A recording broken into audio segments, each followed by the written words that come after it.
bu ñu tàmbalee nag dañuy ànd ak Mamour ci li nga xamee ni moo jëm ci daara yi Mamour. Baye Cheikh comme ni nga ko waxee rek dañuy delluwaat ci beneen barab boo xamante ni alxuraan moo ñu fay yóbbu muy Kër Mbaye Fall ci daara bi ñu duppee Serigne Babacar Sy radiyallahu anhu oustaz Adama Fall moo fa nekk di def liggéey bu am solo ci wàllum jàngaleem alxuraan ñu seqoon ak moom waxtaan bu am solo waaye bind biñ ci sësale tey mooy mokkal alxuraan ba noppi fàtte ko ana yan conséquences ci nekk wala sax lan moo koy waral moom mi indi leeral yi am solo dañuy dem seetaan élément bi suñu del see yaatal. Bismillahir Rahmanir Rahim.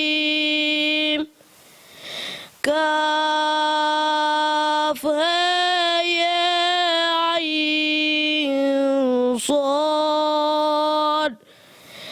Zikru rahmati rabbika abdahu Zakariya. asalaamaaleykum wa rahmatullahi wa barakaatu. di kontaan nag ci teewaay bi nga xamante ni moom ngeen teew ci daara Xalifa Ababacar Sy radiyallahu anhu. daara ji mi ngi sosoo Kër Mbaye Fall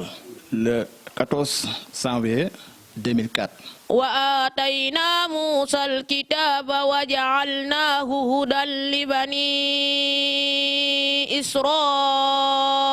Israa'iila allaa tattakhidhuu min duunii wakiila. programme daara ji moom lu aju ci wàllu njàngin mi mooy bu ñu xëyee 8 heures la ñuy xëy si mais dugg 9 heures waaw di jàng ba midi et demi ñu wàcc 2 heures ñu julli après añ 3 heures pile ñu duggaat ci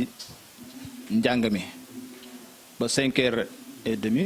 5 heures ñu julli 5 heures et demi ñu defal leen orientation maanaam waxtaanal leen foofu quelques 30 minutes yoo xam ni daañu mën xam seen wàllu diine ak li ñuy jàng moom lan la leen di jariñ ëllëg. en même temps ci programme bi xale yi dañu fi sport. waqarna fi buyutikunna wala tabarrajna tabarrujal jahiliyatil ula wa aqimna as-salata wa atina az-zakata wa ati'na allaha wa rasulahu. ba tey mokkal alxuraan ba noppi fàttaka loolu ku ko def wala nga sàggan ba su doon def ka da nga ko layoog yàlla ndax la ko xadis ba waxee waaw kullukum raa'in wa kullukum mas'ulun an ra'iyyatihi waaw kenn ku nekk la nga nekk sàmm nga ca te ëllëg yawmal qiyaam dañu la koy laaj waaw kon nag dana baax lool boo balante yoo tudde su doom turu baax dugal ko ci daara mu jàng alxuraan bu mokkal bu ko yàkkamti bàyyi gi nga fay bàyyi muy siifar alxuraan ji dana tax du ko fàtte. di sant ñi nga xamante ni ñoom laa bokkal daara yi muy asaatis yi wax dëgg yàlla ay professeurs yu xarañ lañu waaw yoo xam ni am nañu tarbiya ñoom ñiy jàngale mën nañu li ñuy def. Zikru rahmati rabbika abdahu Zakariya إذ نادى ربه نداء خفيا قال رب إني وهن العظم مني واشتعل الرأس شيبا ولم أكن بدعائك رب شقيا صدق الله العظيم. daara jàngi Kër Mbaye Fall fa nga demoon fekk fa ndongo yi. macha allah Baye Cheikh comme ni nga ko waxee rek Kër Mbaye Fall jëwriñ daara ji nekkoon ci kàddu gi mooy oustaz Adama Fall doon jàmbaar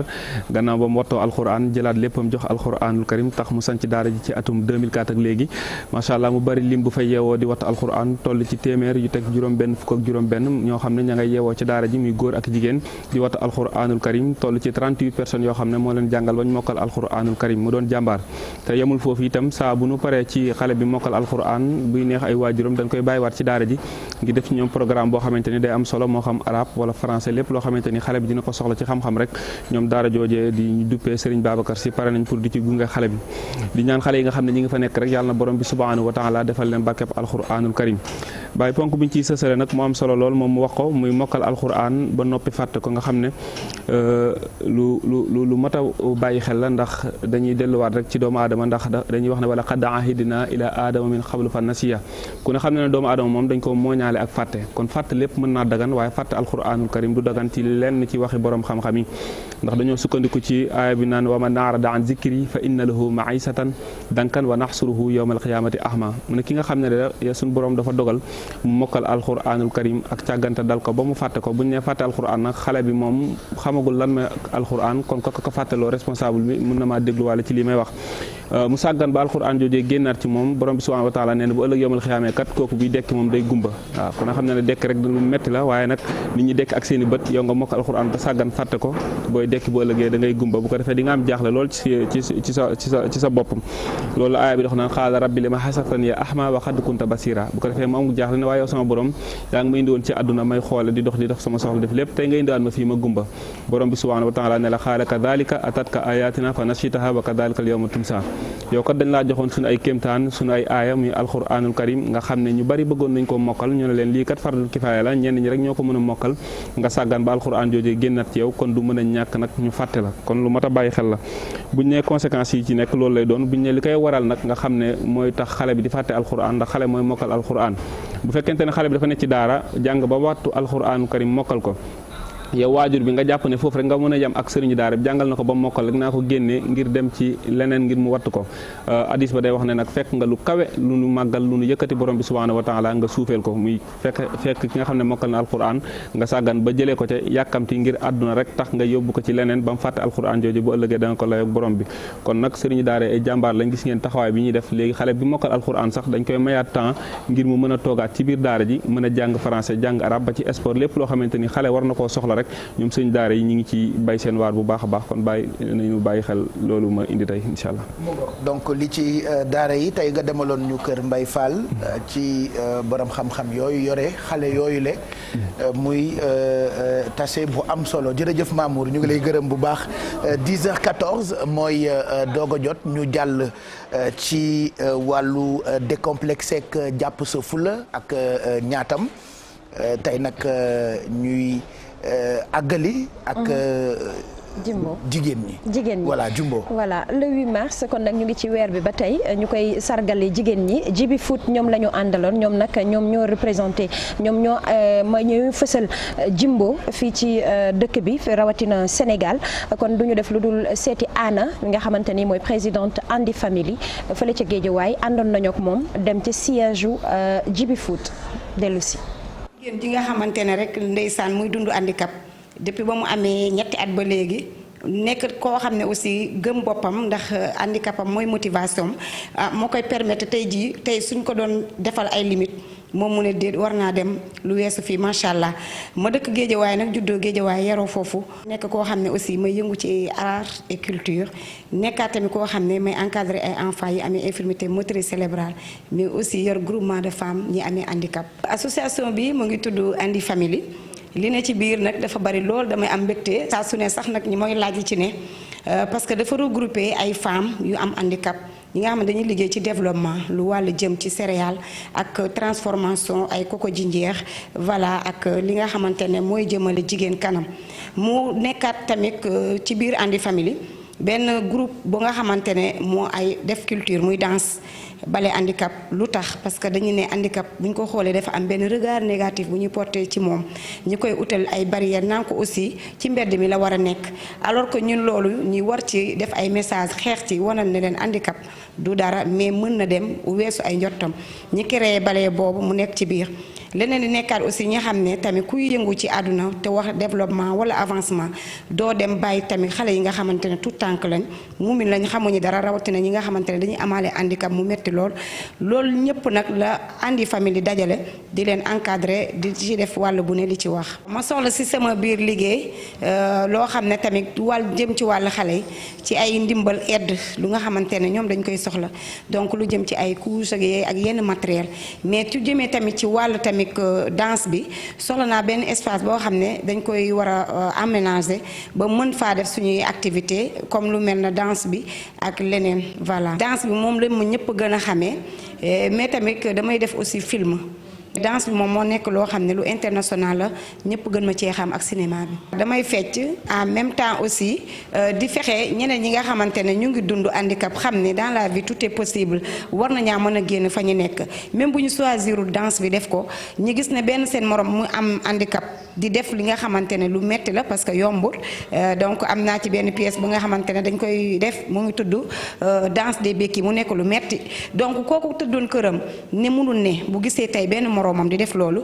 dina jéem a am courage mu góorgóorlu même bu deful loolu mën a def leneen mais alhamdulilah bañ ci duggee ba léegi yàlla def na ñi génn ci ñu bari ba ñu ñëw bokk ci biir Andi Family di ci yëngu ba tey jii nii ñuy def ay plateau fu ne. waa tey nag waa Djiby Foot tànn ma tey ñëw di ma sargal ndaxte ñi xam ne ñu ngi ci semaine jigéen ji donc dafa nekk mbégte bu rëy ci man ndaxte dafa nekk loo xam ne lu fort la macha allah donc du ma def rek lu dul kontaan di wax ne rek nit ñi nañu gën a essayer ñëw di jël ci seen produit yi parce que lu am solo la te ñoom aussi ñu ngi jàppale jigéen ñi ndax ku sargal benn jigéen rek sargal nga àdduna ndax suñuy wax jigéen rek jigéen mooy àdduna mooy yaay mooy lépp kon nag macha allah ñoom dañ leen di ñaanal rek lu ñu mën ren yàlla nañ mën lu ko raw ay ati at ndax wax dëgg yàlla ñoom ñoo ñu tax jigéen yenn ñeme am courage gën a góorgóorlu jëm ci kanam macha allah. waa message bu ma am tey di ko wax ci sama jigéen yi nga xamante ne mbokk handicap ñu koy dund nañu gën a gëm seen bopp. te xam ne lii ñu di am nii muy laago bi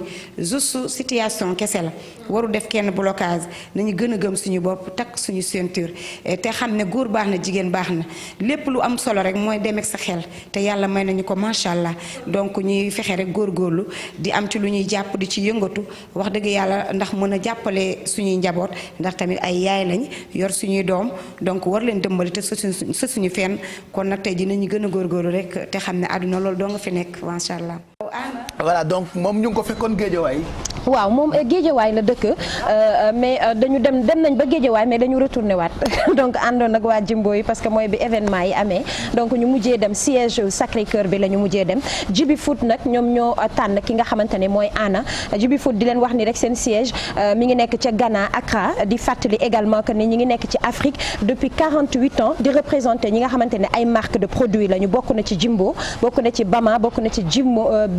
Bino également donc ñu rencontré woon nag ki nga xamante ne mooy présidente Andi Family Anna Kumba Dem lañ koy wax depuis Guédiawaye mais tamit Baye Cheikh di fàttali ni moom laago bi mi ngi ko dab depuis bi mu amee ñetti at donc moo initié loolu ñu naan ballet des béquilles la danse des béquilles donc muy ñoo xamante ne dañuy dund ak handicap yore ay béquilles waaye ci loolu la ñuy fecc gis nañ ko léegi mu nekk spectacle bu rafet boo xamante ne moom moo ko initié waaye tamit yore ay xale yoo xamante ne dañuy dund ak laago di def ay rééducation xale yi nga xamante ne dañu atteinte d'infirmité motrice cérébrale muy feebar boo xamante ne bu xaw a métti la également tamit dal ndaw ñi projet yi nga xamante ne nag dëgmal na ko mooy bëgg na xale yi ñu leen di dimbali ci wàllu ay couche ak lu ñu mel am bërëb boo xamante ne da leen koy fettegal buñ ko soxlawee rek mën caa dem waaye tamit bokk na ci salle boo xamante ne dañuy mën a gën a def seen liggéey parce que tamit la bay laago boo xamante ne day fecc il faut nga am espace donc ñu aménagel ko benn espace boo xamante ni dana fa mën a def liggéeyam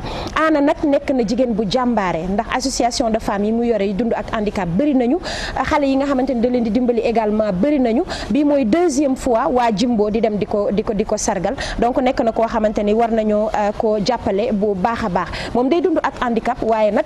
décomplexé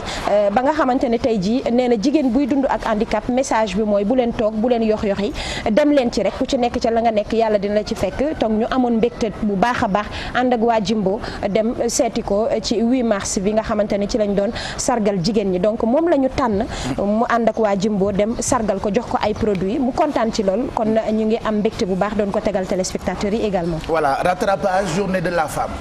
coow yee bëri woon ak manifester yi ba kenn talu ko woon a célébrer maintenant tal nañu ko célébrer moo tax ñaatam ñëwaat ci et puis voilà nous on va continuer de célébrer la femme. ñu gërëm Jumbo bu baax d'ailleurs moom la Sophie di toggee ca kanam tuuti. ak ay plaawam parce que partenaire wala allié bu garaaw bi pour jigéen ñi mooy Jumbo ci seeni waañ donc on va découvrir tout à l'heure li nga xam ne ni moom la Sophie di ñu toggal en attendant nous parlons habitat waxtaane dëkkuwaay ak Dieynaba Seydou Ba ñëw ci xeetu mousse pas chat mais genre éponge la buy nekk souvent parce que boo nee mousse kat xel dem ci chat voilà alors qu'on parle pas de chat on parle plutôt de ce fameux produit qu'on trouve souvent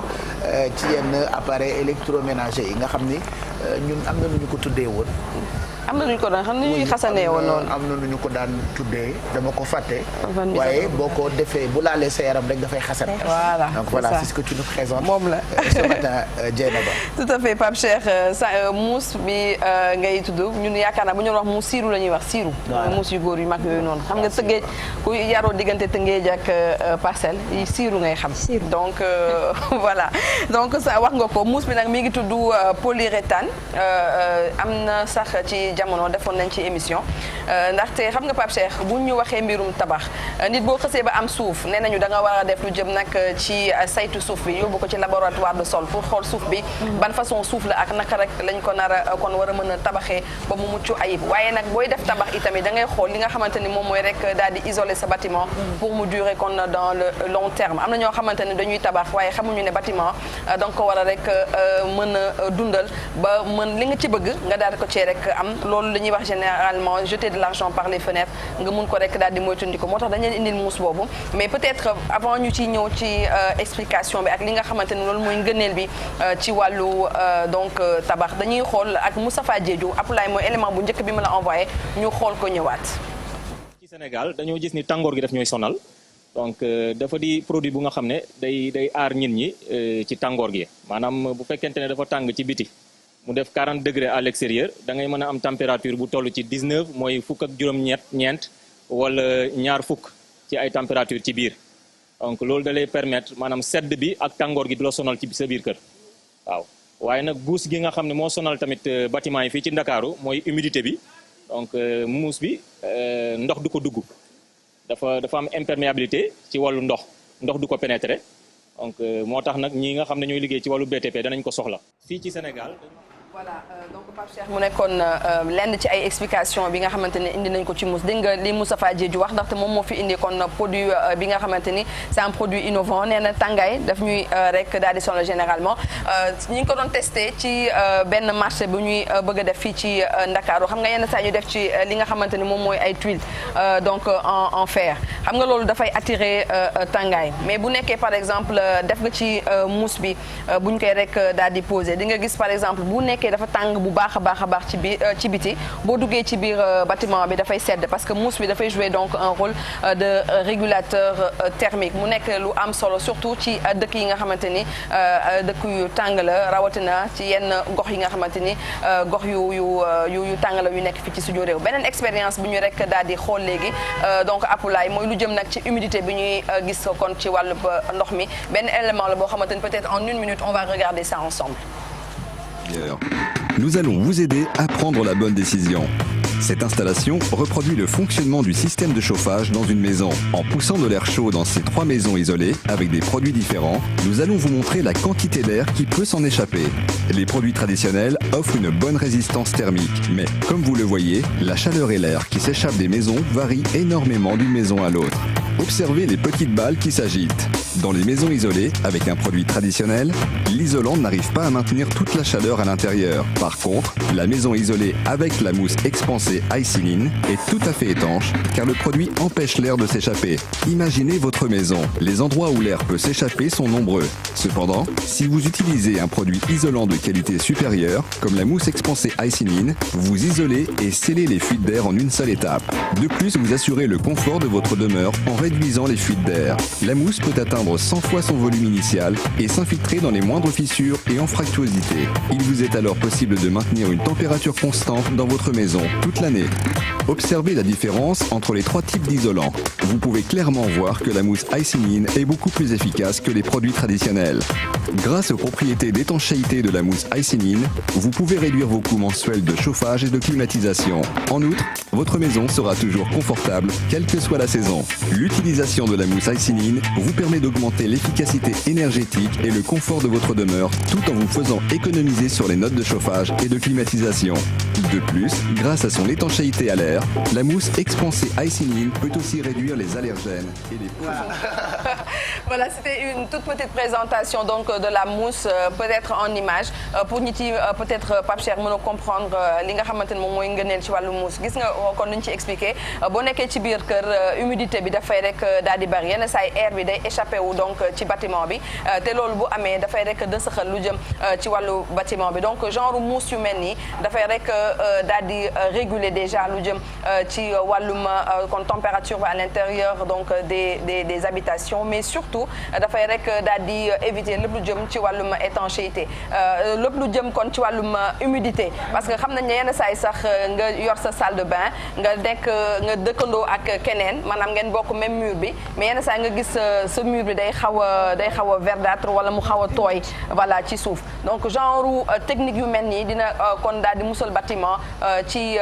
li ni mel am na nag ay dëkk yi nga xamante ni c'est des ay dëkk yu humide donc de nature wala ay zones yu humide de nature rawatina ñiy dëkk ci wetu géej wala ñiy dëkk donc ci wetu ay dex ak yi ni mel donc c'est une solution pour kon pouvoir disons garder li nga xamante ni moom mooy seen bâtiment donc dans le long terme mais surtout lu jëm ci wàllum économie énergie ak yooyu donc c'est important am na benn reportage Pape Cheikh bu ñu defoon ci wàllu BTC di brique de terre crue ba ñu ko defee ba léegi donc ki nga xamante ni moom moo koy def fii ci Sénégal nee na ma les gens commencent à s'intéresser donc à cela donc mën na tabax ak ay innovation yi nga xamante ni innovation yu mucc ayib la te rek doo ci génnee peut-être xaalis bu bari wala doo ci rek daal di am lenn lu la rek jaaxal donc loolu dafa nekk lu am solo te incha allah au fur et à mesure dinañ leen indil yenn solution yi nga xamante ni yu baax la pour mën a moytandiku lépp lu jëm ci wàllu humidité ci bâtiment wala aussi wan leen ay technique pour ngeen gën a mën a toppatoo lu jëm nag ci tabaxinu kër yi. Ouais. Parce que moom isolant la isolant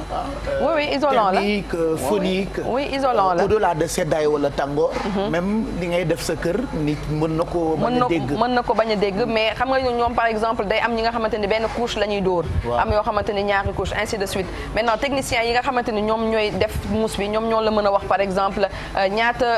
ban épaisseur nga mën a def par exemple pour isoler par exemple un bâtiment lu jëm nag ci wàllu son. donc ñoom ñoo la ko mën a wax mais leneen li nga xamante ni Pape Cheikh dama ko fàtte wax mooy mousse bi du tàkk. c'est-à-dire que ñun def nañ expérience bi jël nañ mousse bi taal ko ak nu mu tudd benn jet de flamme mais day ñuul lekk mais du tàkk donc voilà day nekk ay innovation ci wàllu tabax yoo xamante ni dafay baax peut-être nit yi di ko xam parce que dañuy seetlu ne donte sax léegi wàññeeku na bu baax a baax bâtiment yi du mu daan daanu donc bari na kër yi la ñuy rek daal di tàkk jëppet donc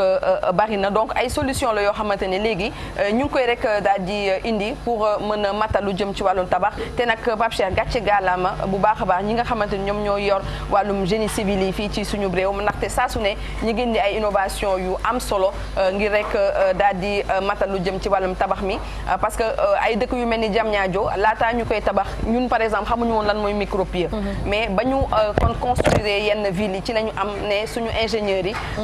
daanaka boo leen joxee ndox sax ci biir ndox dinañ ko rek daal di tabax te loolu incha allah on est là pour vulgariser ñoom li ñu rek daal di def ci wàllum tabax ñun ak ñoom ñoo far donc merci à vous ci innovation ak yenn ci ay kon information yi ñuy jox tout le temps ci wàllum tabax. voilà parce qu'on a vraiment de professionnels. ay techniciens yu xarañ lool. ci wàllu tabax il y a beaucoup de techniques des fois tu as l'impression que mënuñu ko def fii Sénégal alors que c'est possible. mën nañ ko fi defee par exemple mousse bi noonu woon ci wàllu dëkkuwaay baax na pour isoler et voilà et puis dafa baax ci sécurité kër. surtout sécurité tabax moom dafa war a mat. waaw tabax dafa war a mat frais lu bëri dépenser lu bëri. après ëllëg nga ci am ay gàllankoor quoi donc da ngay sóor lépp. loolu moom mooy ne pas jeter l'argent par les fenêtres. donc loolu c'est très très important mais surtout Pape Cheikh ñun suñu rôle mooy aussi di ñaax sénégalais yi nga xamante dañoo bëgg a tabax yenn saa yi da ngay bëgg a tabax te xamoo ne yow par exemple sa fondation yi nga war a def da nga war a am plan de fondation. waroo rek xëy ne maçon bi kaay nga nga gasal ma fondation parce que peut-être maçon bi moom xam na li nga xamante ne moom mooy tabax mais xamul yan quantité ou béton wala yan façon technique la ñu war a utiliser donc pour def fondation bu dëgër donc sénégalais yi dinañu dëkk ñun ci di leen ñaax ne bu ñuy jënd lu jëm ci wàllum suuf nañu jaar ci notaire yi wala bu ñu bëggee rek daal di gën a dëgëral seen tabax nañu jaar ci ñi nga xamante ni seen xel dafa màcc loolu ci wàllum donc ci wàllum tabax ñëpp mënuñoo nekk journaliste ñëpp mënuñoo nekk animateur ñëpp mënuñoo nekk ingénieur en génie civil ñëpp mënuñoo nekk commerçant donc complémentarité boobu nañu ko nangul ku nekk waaye ñëpp bëgg a tabax luyaas bi loolu la metti na de ma joojo ñi ngi waxoon avant xale bi di juddu ba tey moo fi nekk lu mu waxoon ñëpp mënuñoo nekk ay maçon ñëpp mënuñoo nekk ingénieur ay ñëpp bëgg a tabax loolu de moom mooy finalité bi moom luyaas bi daa metti luyaas bi moom ñun tey ñoo libéré kër yi ñu luwee te dëkkandoo ñun ñëpp ci ndënd yi yooyu jara manifesté na yooyu jar na manifesté rek dem toog fële ca place de l'indépendance kër yi ñu tijji leen kër yu vide yi ñu tijji leen wala ñu ne ñi am dëkk nu mu tudd kër wala ñi am terrain nañu yëkkati seen loxo xam nga duñu bari kon de kenn du yëkkati waaw ñi am terrain Abdoulaye Wade am na benn meeting bu mu ne woon am na ku am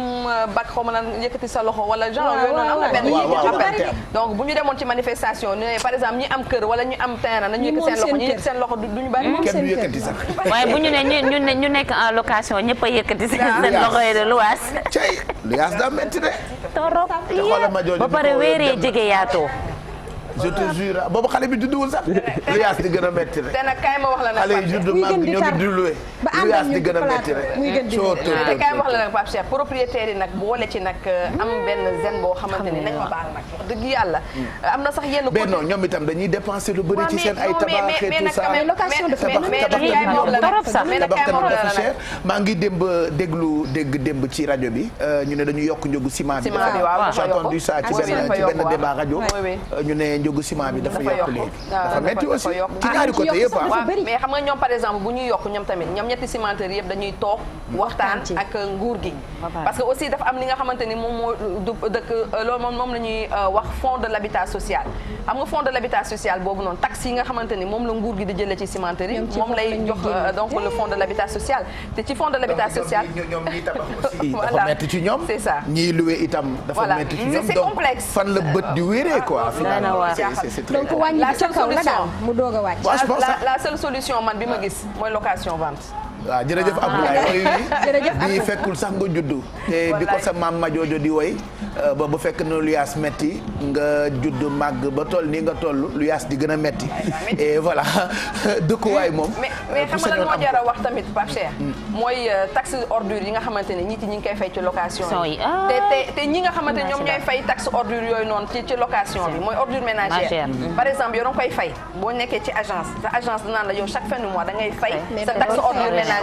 ba pare mbalit mi da ngeen koy fay da nga koy fay mais du am oto mbalit bu ñëw ba pare yaa koy tuural te yow yaay dem fayaat saret 5000 francs par mois waaw yooyu ay riba la rek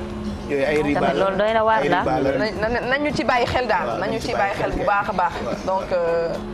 affaire boobu dafa ma jaaxal ko ñun kay ñoo la gën a jaaxle ñun jaaxle weesuul teg ma joojo mi di way luyaas fii la jaaxle ba na bir tegal na bir jaaxle fii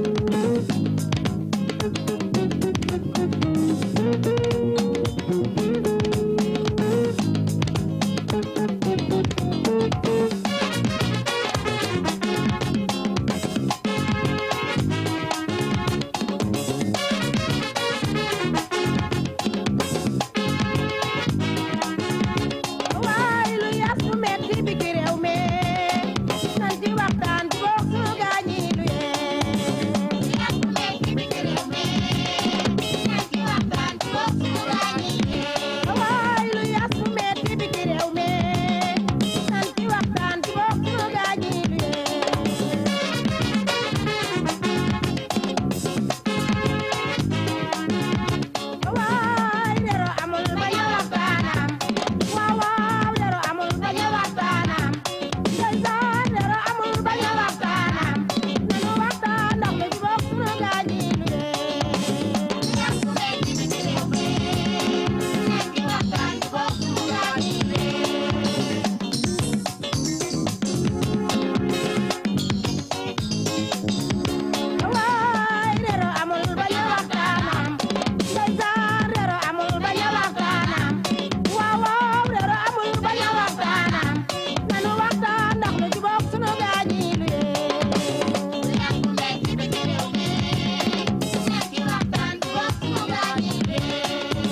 ndeysaan njiboog suñu gaañi luwee jeena baa ñu dugal ci yëpp ndax jamono bu naqari rek dëkkuwaay kër yi mais wërsëg la nag te nag kay wax la Pape Cheikh waaw wërsëg li ñuy gën a dem suuf bi day gën a cher mais wërsëg la li ñuy gën a dem kër yi day gën a cher ñun fu ñuy muccee fu yàlla tudd di nga ko am. di nga ko am voilà wërsëg la rek. waaw fu ñuy muccee daal waaye nañ loolu nag moo jar a manifester nag wax dëgg yàlla. boobu ba tey ñu ngi koy jubóog suñu gaañ. comme solution amul. dañ ci waxtaan rek. Mamour lu muy laaj ndax maire bi mu ngi dund ba tey. waaw mu ngi dund mu ngi fii waa ma jooju mu ngi dund ba tey. astaghfirullah. xale yi boo tax bu ko xale bu toog ak est-ce que ñun duñ booloo dem parce que li nga koy tudd moo dafa bëri ba nga defee ni maire bi moo lay envoyé message. moo lay envoyé message. dem fa seeti ko. maire bi koy envoyé message. numéro maire bi comme ça. waaw yàlla yërëm te xaar ko àjjana. lii moo tax bëgg mboolem jullit. yow magum jëm teg wooyam ngay laajte ndax maire bi wooy mu ngi dund ba tey. déggoo lim la wax nee na ndax dafa foog ne maire bi lay envoyé ay message.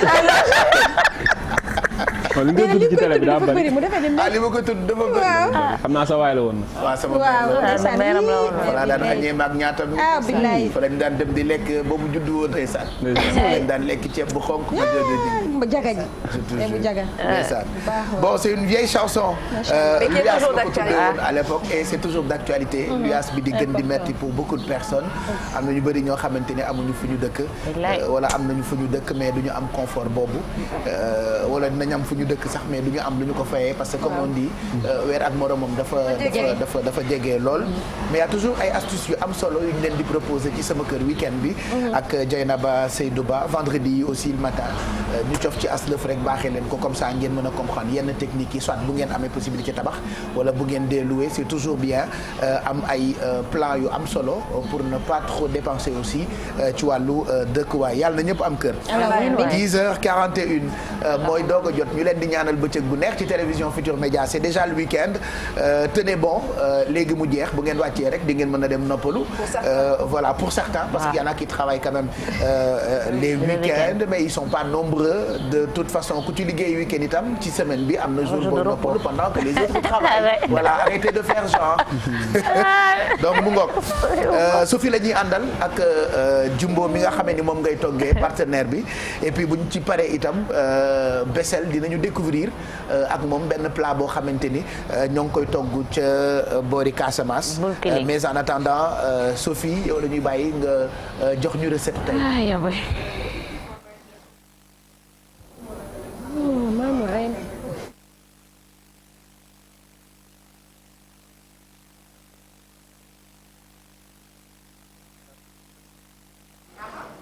ñu ne dégg ñu la de waaw kenn déggu la de bàyyi ko mu ñëw defaral la sa micro bi waaw nañ ko defaral micro am en attendant muy préparé wu pour recette tay bi mu ngi ci ànd ak Jumbo mooy partenaire jigéen ñi profito ci pendant que ñu defar micro Sophie gërëmaat bu baax Promobile faites vos abonnements n'attendez plus rien abonnement yi yomb na ñaar téeméer rek nga am numéro ba noppi itam am crédit bu doy ak connexion internet bu doy te doo jàmbat yooyu clients yi di jàmbat d'habitude waaye dañoo sàcc sama crédit dañoo jël sama crédit li ma jëndoon dépensé uma ko tout ça yooyu yëpp amatul grâce ak Promobile fàttaliwaat leen ni agence yaa ngi wéy di law fépp ci Sénégal Grand Yoff am na agence am côté école bi la nekkee numéro agence su Grand Yoff bi 75 525 10 03 bu fekkee ba ngeen nekk abonné Promobile c'est très simple d'identité wala passeport bu ngeen ko yóbboo ci agence bi leen gën a jege ba ñu jaay leen puce bi 1000 francs di ngeen am crédit bu ñu leen di may bu toll ci 5000 ak 750 MO ci wàllu connexion internet voilà bonus yi sakkan crédit bi sakkan connexion internet bi sakkan moo tax toujours dañuy wax ni Promobile c'est plus qu'une puce donc Promobile mu ngi ndokkeel ay clientam puce su mbégte bi la ñu ko tuddee képp koo xamante ni rek bëgg nga vraiment dox ci mouvement su mbégte bi comme Dieynaba donc n'hésitez pas allez vous abonner chez Promobile su fi defee naa micro bi baax na léegi de mën nañu dem ak yow ci recette bi Aïcha ni mooy recette bi ku ne xam na ni les vendredis dañ leen doon proposer ñamu su la plus defi rek femmes yi yëngu ci agro cher boo xamante ne ay fruits lay doon ak yaourt gis nga ni banane la choisir ak ananas am na lait concentré non sucré ak jus d'ananas bi ak sucre vanillé bi sànq wonoon nañ leen ko li may def nag mooy daal di ñëw rek commencer mu nekk benn plat bu simple juste rek fruits yi ak yaourt yi la ñuy mélanger def ko nag ci benn coupe boo xamante ne ni bagage yi nag moom ku ne xam na ni Adja Serigne Fallou moo ñuy jox ay vaisselle moo tax bu ñuy dressé suñu xel dafay dal Baye Cheikh may def mooy xolli na ananas bi moom tamit dagg nañu ko ba pare gis nga nii rek ñu daal di dagg banaan yi ba pare damay ñëw rek di koy jegele di mélange sucre vanillé bi sucré bi gis nga nii rek la ñuy def lait concentré non sucré bi daal di jël fii ci jus d'ananas bi daal di ko ci rajouter jël cuillère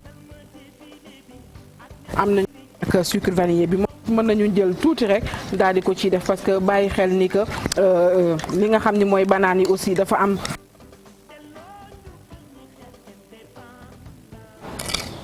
daal ci sotti def nañu ananas bi lait concentré non sucré bi damay ñëw rek daal di découper tamit ananas bi moom tamit en petits morceaux nga xamante koy nekk à l'intérieur da nga ko ci sentir bu la neexee nag mën nga remplacer li nga xamante ne mooy ananas bi soit nga jël remplacer ko ak dañu am moo tax moom la ñu jël déjà nag ananas bi def nañ ko ay tranches dama koy découper waat rek voilà gis nga nii rek mu simple naturel boo xoolee defuñu ci ay vanille ak yooyu parce que yaourt bi am na tuuti rek laa ci yokk li nga xamante ne nag mooy fleur d'oranger moom laa ci def tuuti rek pour gën a relever li nga xam ne nag mooy gu yaourt bi déjà gis nga nii rek ñu découper ananas bi voilà gis nga nii rek pare na ñu dagg nag ba mu kii morceau yi ci des ni mu toll noonu baax na voilà gis nga nii rek mën nañu tegal ni nii ananas bi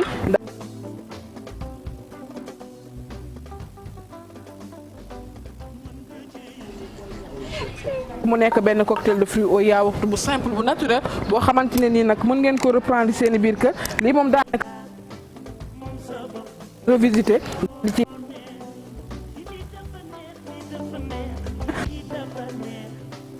ànd ak moom ak tuuti crème liquide loolu tamit du ci yàq dara mu nekk na ajouté waat rek tuuti d'ananas gën a oyof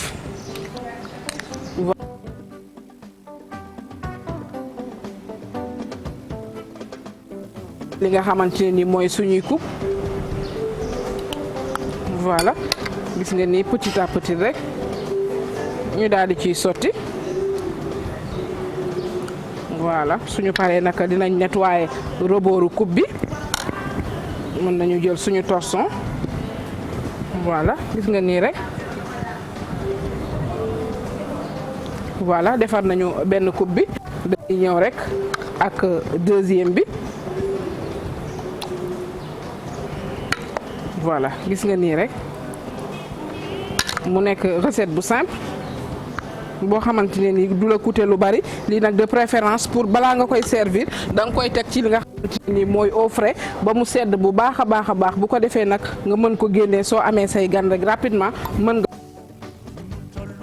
su ananas lu ñu jël fleur d'oranger lait concentré non sucré sucre vanillé ak tuuti jus d'ananas bi moom la ñu jël daal di ko ci rajouter nga am benn goût boo xamante ne ni bu macha allah lay doon te naka du am dara loo xamante ne ni dina la ci sonal parce que excès de vanille yi yëpp comme ni ñu waxee woon sànq rek dañu koy éviter bu baax gis nga ni nag defar nañu li nga xamante ne ni mooy coupe yi ñëw rek jël banane pour tout voilà gis nga nii rek ñu daal di découper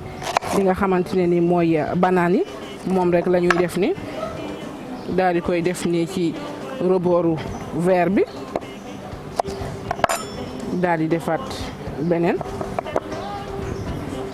voilà nii rek ainsi de suite daal di defaat fii même chose attention mën nañu utiliser bi. nañu fii nag suñu benn pic moom la ñuy jël rek bi daal di koy def fii nag ci watu banaan bi ainsi de suite nag bàyyi seex li nag moo nekkoon moom prendre suñu biir kër yi de préférence nag pour nga servir ko nga daal di koy def au frais ba huile rouge mu daal di génn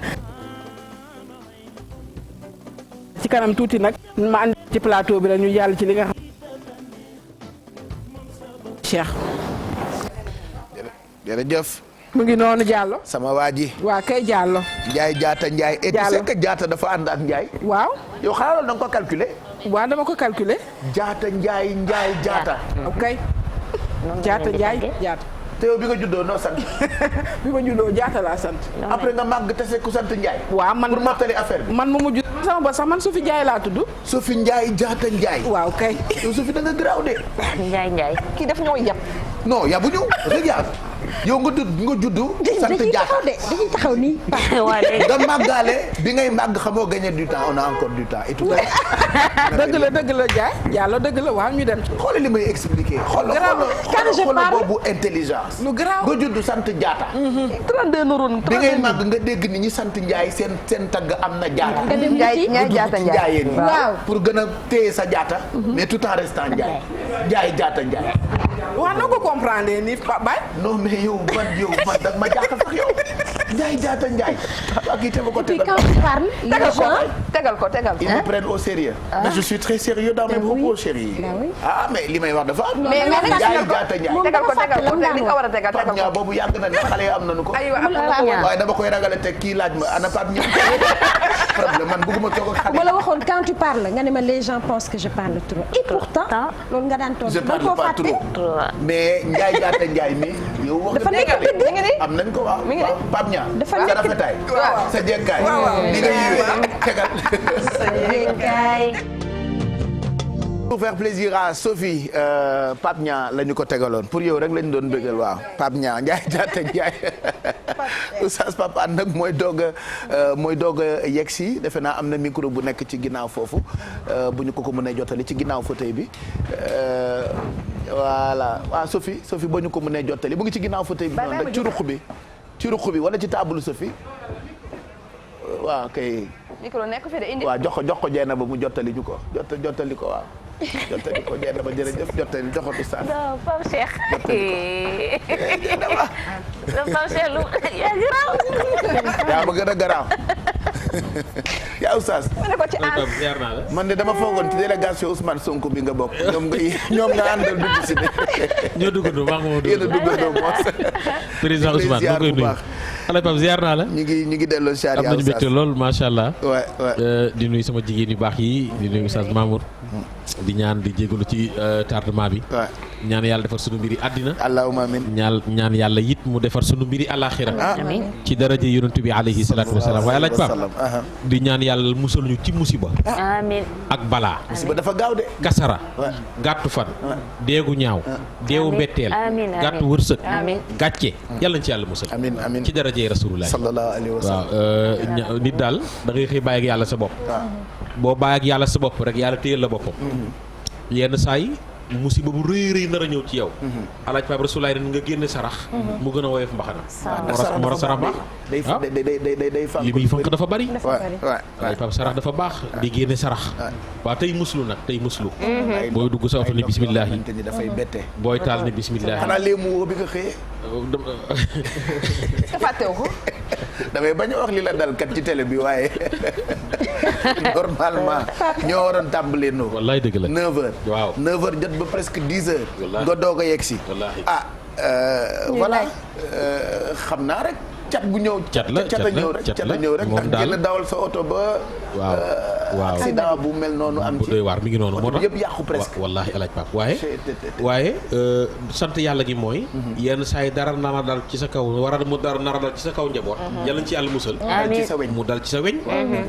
surtout weñ. xam nga oto bu yàqu Alaaji Pape mën nga am beneen léegi. dëgg. waaye tey bu yàlla maara day taali bu dara yàq moon ci man mënuma ko fan laa koy jëlee waate man tiit naa sax bi ma xëyee Mamour mi comme xale yi moom léegi. waaw ñoo raw journaliste yi. dama waa oustaz mu ngi doon ñëw waaye dafa def accident otoom yëpp yàqu na. wallaahi. ma xaw a jooy tuuti mu ne ma bul jooy moom dara jotu ko. oto bi laa jooy jooyu ma papa oto bi laa jooy. man jooy ma woon ay papa. oto bi laa jooy. moom nag pour moom dama tiit day jooy oustaz papa. mu ne ma looy jooy ma ne ko oto bi. GMC. je te jure moom déet waay. vendredi rek kon ñoo jooyoo woon fii nii jooy ma oustaz. oto bi nga xam naa doon ni moom jooy dara du ko jot. barki borom Touba. oto bi nga doon jooy. xam naa ni moom dara du ko jot. oto bu weex bi. ndax na bien la. li ma maire bi ne woon am na ñoo xamante ni boo leen doon dëbb fii ba suba duñu mokk. ndax ki ne ci xolam de. billaahi mais man oto bi laa jooy. moom nag mu tiit foog oustaz papa laa jooy. nga ne ko déet. oto bi laa jooy mais heureusement li ma jooyee dafa léegi da ngaa nangu. xam nga jooyu mag xale bu ko gisee day jaaxle musul gis sama jooy nag damay reere. joxu la xam naa nag pour la première fois mu gis ma mu jooy xale bi stressé daa stressé de mais sant yàlla rek ana oto bi léegi ana oto bi yóbbu nañ ko baax dem na waa Aliou Fall jël si na ko jël si nañ ko waaw macha allah dem na garage waa yiw la yàlla baax na yiw la man de oto bi laa jooyu saa te ba tey yaa ngi jooy. sant yàlla de moo tax kenn du xam luy dale gis nga da ngay xëy rek ne ci dara après dara fekk la ca moo tax incha allah baax moo tax sarax baax moo tax yiw baax moo tax di set foo toll lu baax moo tax di def lu baax foo toll lu baax ay doomu aadama la ñu c'est vrai que yenn saa yi ñu wàcc yoon bi tuuti waaye nañu gën a góorgóorlu rek ci yiw yi yu baax yi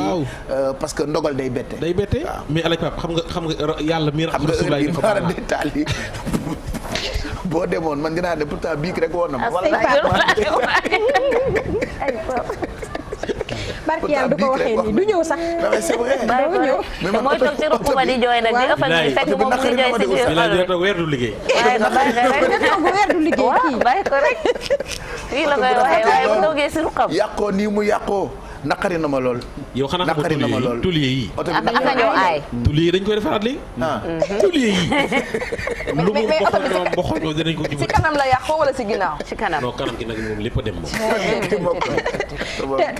te jéem si kanam gi la. waaw ci waaw kanam. xanaa ñu may ko jongoma bi ñu jox ko Sophie rek. mu jongoma bi yëpp defaraat ko. non mais yàlla baax na c'est vrai que lii la ñuy wax bëñ du ree jàmm. li muy sunu xarit moo tax ñu voilà atténuer mbir mi. mais ça a failli être grave sant yàlla. moom la tubaab naan plus de peur que de mal donc loolu moo tax nga yéex a yegg si. waaye sant yàlla rek. ñu fàttaliwaat mbokk yi rek ni ku yebu rek sax ci yu baax yi. génne sarax set. ànd ak yiw wala Pape nit amoo droit sax génn bu fekkee jigéen te yaa ngi te set nga amoo droit génn te yoroo njàpp Alaaji Pape nit warul génn sa buntu kër te yoroo njàpp accident bi man mos na ma dal xam naa li ci nekk wallaahi wax nga dëgg oui tu te rappelles oui sama oto ba mokk rumbux wallaahi waaye man ni cocc génn tax doo am da ngay am jàmm mais boobu tamit dañ doon jooy ñun ñu jaawale jaawale laag la oto bi lañ doon jooy oto bu bees la woon yëgal ni oto bi lañ doon jooy oto bu xonk ba wallaay waaye man tam jooy naa oto oustaz bi yàlla baax na yàlla na la suñu borom jox lu gën amiin lu gën loolu waaw yàlla na la ko suñu borom jox amiin yaa oustaz sant sa waa ji rek Seydina Mouhamed mais moo ma ko joxoon moom ko ànd ak moom doo daanu mais moom ma ko joxoon Alaaji Pape moom moo ma ko joxoon moom rasulullah sallallahu alayhi wa sallam moom du jeex du xew yi wax naa la ko ku sakkan ki mooy ku sakkan ki moom alayhi salaatu wasalaam te bu la joxee dara am na leneen lu mu lay gën a jox waaw moom teraanga yàlla da koo jox déggoo Seexul Xadiim nee na ngëneel ak teraanga yàlla jël na lépp jox rasulullah nee na keneen ku ko bëgg ci da ngay ñëw ci sama waaj raamal waraa nay la fadlin musri'ina la wal fadlu inda rasulillahi xaraaru nee na nit ñëpp ña ngay njëkkante ji pour am ngëneel waaye Cheikhul Khadim nee na ngëneel teraanga yàlla jox na ko rasulullahi xoolal sama Cheikh Seydil Hadji Malick jàmbaar ji nee na la gën lu nit di bëgg yàlla jël na lépp jox rasulullahi min kulli wasfin hamidin xaaza afala taf diilin rajaul baraya yowma mustahami góor gi nee na xaada làq na moom rasulullahi ku làq mu ni rajaul baraya yaakaari mindii fi kañ la koy doon yow ma musdaxami bis raj-raj loo ba alaaj pap bis ba papay daw doom daw baay jabar daw jëkkër daw jabar bis ba nga xam ne ñëppay tiit kenn nay dekk ànd ak sagoom xatal anbiya u day tiit yonentu yi mooy rasulullahi mu ni lu mu làq moom rasulullahi mu ni min kulli wasfin bépp melo xamidin melo boo xam ni melo bu nu sant la bu ko nit amee sant ca yàlla xam nga lu ca rasulaay làq afaala tafdil alaaj pap waa ji bu fi nekkoon tey neex dina naqaree gis de bu fi nekkoon tey dina naqaree gis la mu ca làq mooy afaala tafdil mooy la gën ca la gën lépp Seydina Muhammad ko làq xam nga lu tax suuf seer suuf dafa seer de pàkk moom lañ doon pàkk yow jeena xam nga pàkk daa seer xam nga lu tax mais ki nekk ci biir suuf a tax mu seer mooy rasulullah sallallahu alayhi wa sallam moo jox suuf valeur moo jox suuf ndam moo tax suuf tiitaru moo tax suuf mës naa xuloog asamaan ne ko maa la gën asamaan ne ko maa la gën aras ci man la ne kursi yu ci man la ne maa la gën allahu lahul mahfuz waaw baytul maamuur a ngi ci sama kaw suuf ne ko maa la gën kaaba gaa ngi sama kaw asamaan ne ko maa la gën lu ne asamaan wax ko suuf ne ko xam nga lu xewa maa la gën ki tax yàlla bind lépp ci sama kaw lay dox te mooy rasulullah sallallahu alayhi wa sallam asamaan daal di jooy xam ne suuf yaay na ko wax na dëgg ca la yàlla béggalee asamaan rasul dem asamaan a juróom-ñaar waaw romb sidratul muntaha dugg biir kër yàlla jël tànkam ba teg ko ci asamaan moom rasulullah sallallahu alayhi wa sallam waaye li tax suuf am valeur mooy ka fa tëdd tax te mooy rasulullah sallallahu alayhi wa sallam boo fa demee xam ne tëraayam boobu ndam kese la lay pap waajaa ngi nii ñi fa demagul yàlla nañu dem amiin amiin ñi fa dem ba nëpp yàlla nañu dellu amiin xam naa na ma nga fa nag sa waay fii kay moom kay waaw xanaa nekk rek waaw Adja bi selit na mën a ah torop waaye maa ngi ñaan Adja ñaatam ba ak Adja Jeyna ba Adja Sufi amiin Alaaji Mamour yàlla bu leen fi amiin allahumma ñun ñi demoon tamit delluwaat amiin waay amiin moom boo fa demee xoolal loo sonn boo ñibbisee da ngay na ma delloo wallaahi benn waykatu arab dafa wax ni temps ba ma fa def def naa fa lu mat at waaye dafa mel ni ay waxtu laa fa def rek ndax na maat fa waaw man umru illa uway xaat zahab na mais dafa mel ni que dund gi muy dund ci Madinatul Munawwara dafa mel ni que ab temps la rek ab benn 1 heure de temps mbaa 2 heures te def naa fa 1 an waaye mel na ni waxtu laa fa def rek te Médine doo fa doyal en fait waaw loolu la ba pare dafa mais neex moo tax tey boo amee yéene par exemple ne dama bëgg dem umra wala nga dama bëgg dem aji sa fit bi du toog non sa xol mooy yàkkamti boo koy nam ok et puis du lu ndaw aussi voilà sa fit bi du toog c'est-à-dire que du moment où tu en parles wala au moment où yow par exemple versé nga pour ne yow da ngay dem sa fit bi day tëb mais mbégte loolu mbégte la waaw mbégte xam nga jaamu yàlla bu foor la moo tax jaamu yàlla bu foor la xolu mbégte yàlla bu foor xooloo ki nga bëgg lool normal nga ne da ngay sa xol day battre xam nga boo li ko ma wax gisee voilà mi ngi noonu nag te ki nga gën a bëgg nag mooy rasulullah waaw ñun da nga ko war a ziyaara ji da nga war a dem wër Kaaba ga daw Safa ak Marwa fu na xajartu aswad ah yooyu loolu boo fa déparé pour war faa dem sama yaay daka day yóbbu sama yaay mère yaama Màkka toll fii Ndakaaru di ko woo maa ngi toog mu ne ko Adja yaama foo ne mu ne ko maa ngi nii Touba mu ne ko waaw kay da ngay ñëw Dakar da nga war a dem Màkka mu ne ko fuy Dakar day maa ngi toog alaaj pap mooy li Dieyna ba wax léegi da ngay jànnaxe mu ne ko fan mooy Dakar Màkka mu ne ko yow kon yaa yaama xamoo fan mooy Dakar yal na ko yàlla yërëm gaañu yaa yaama gaañu kuy ñaan sax loolu ngay ñaanal nit yàlla na nga dem Màkka donc c'est normal que ça te voilà lu la bett mën la déjà boo dee waaj pour dem da ngay kon daal alaaj pap maa ngi lay wax dafay diis moom ay teraangaam du jeex déedéet yàlla nañ ci yàlla mosal ci teraangaam bi amiin amiin sunu xol sunu cofeel ci moom yal na ko yàlla di gën a moo tax doole moom yàlla teral ko te sàkk ñu ñun ñëpp parce que yàlla def moom rek moo jóge ci yàlla directement dégg nga li ma wax moom rek moo jóge ci yàlla moom rasulullah sallallahu alayhi wa waaye looy dégg ak looy xalaat yàllaa nga ko bind ci leerug rasulullah sallallahu alayhi wa yàllaa dindi ci leeram bind leerug Seydina Muhammad sallallahu alayhi wa moo tax sama Maodo ni wa innahu is arada allahu nashatana abaana min nuurihi nuura nabil alamin dina wa innahu lii mbir tey mbir is araada ba nammi allahu yàlla lu mu namm mu ni nashatana sossunu bi ñu yàlla nammi bind abaana la tibbee moom yàlla abaana la faccalee min nuurihi ci leeram nga nuura nabi leeru kunu soloo ko tamay rasulullahi al alami kadi aji xam ji ay maamam kon yàlla bi muy bind rasulullahi dafa bind ci leeram bind leeru Sayyidina Muhammad alaaj pap yàllay xool leer ga yàlla dong ak rasulullahi sallallahu alayhi wa sallam ajaa besel dara amagul yàlla dong ak rasulullahi sallallahu alayhi leerug yonent bi su jootal na yàlla juróom-ñaar téeméeri at dara amul salli ala sajidin xablal wara faala bi 700 aami rabbi allah juróom ñaar téeméeri at leerug Sidina Muhammad sujjóotal na yàlla te siggiwul yàlla dong ak rasulullah mos naa la ko nettali nabi toog na bis alaji pap moog jibril ñuy waxtaan jibril mi nga xam ne mooy sangu malaaka yi nabi ne ko jibril du ma sa morom de rasulullah ne ko jibril maa la mag de jibril ne ko yow lu yàlla bind yow yaay sama sang waaye du ma sa morom ndax sama aadama bi muy dee am na junni at ñëwagoo te ma nekk naa fi junni at aadama door a ñëw nabi ne ko maa la mag rasul ne ko jibril ñaata at nga am jibril ne ko takkuma ko de xaw ma ban année laa ñu waaye naa la wax at yoo xam ne di nga xam ne yàgg naa fi rasul ne ko ban at la mu ne ko am na biddiw ba daan fenkee ron arash ne ko biddiw ba bu fenkee balaa suux donc 70 000 ans juróom ñaar fukki junni at moom biddiw ba jibril ne ko biddiw ba soo ko gisee benn yoon dund nga juróom ñaar fukki junni at soo ko gisee benn yoon te man jibril gis naa ko juróom ñaar fukki junni yoon 70 000 fois ko mën a dégg nañ la bu baax soo ko gisee benn yoon dund nga 70 000 ans juróom ñaar fukki junni at soo ko gisee benn yoon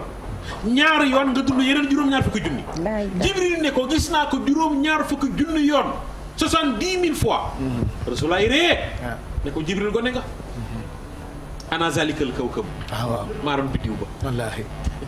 ya'lam annahu lama dëkk moo ko mag ba may gis boobu man la bi ijaadi xalqihi abrad alxaqiqat almuhammadiyya min anwaarihi summa salaqa minha awalima kullaha ulwaha wa suflaha thumma a'lamahu bi nubuwwatihi wa aadama lam yakun ila kama qaala sallallahu alayhi wa sallam bayna ruuhi wal jasadi summa bajasat minhu sallallahu alayhi wa sallam uyuunu arwaahi فهو جنس العالي على جميع الأجناس والأب الأكبر لجميع الموجودات ولم انتهى زمانه باسم الباطن في حقه صلى الله عليه وسلم إلى وجود جسمه وظهر سيدنا محمد صلى الله عليه وسلم بالكلية جسما وروحا جبريل نكو كون دا ياما يا رسول الله alaaj ba li tax yàlla gënal ko moom yonent bi xam nga yàlla jurul kenn juru ko waaye lu jóge ci yow di moom ngay gën a bëgg nabi rek moo daan na wax ni ana minallahi wal mu'minuuna minni man donc maa jóge ci yàlla waaye yéen ñëpp jullit ñi ci man ngeen bàyyi yàlla gënal ko nag ma yàlla ñu ko sama ngënal sama teraanga foofu moom koy miim waaye du yow xam nga yenn saa yi nga defal di teraanga alaaj ba ngërëm war a jot muy gërëm bàyyi bañ laa gërëm mu xi lekk foog ni da koo yeeyoo ci mbaadoolo la bokk dégg mbaadoolo la bokk yàlla daa dem ba mu yàgg na bi gërëm na ko di sant yàlla am na julli ba tànk yi nii ay su ne ko lu tax mu ne ko sant yàlla rek bu yàlla bis ba mu yàgg yàlla dem ba mu yàgg na ne ko Mamadou sama ngëneel ak sama teraanga xaw ma ko koy miin waaye du yow day rasulullahi sama teraanga jox naa la ko ba mu doy wa kaana fadlullahi alayka azima wa kaana fadlullahi alayka azima sama ngën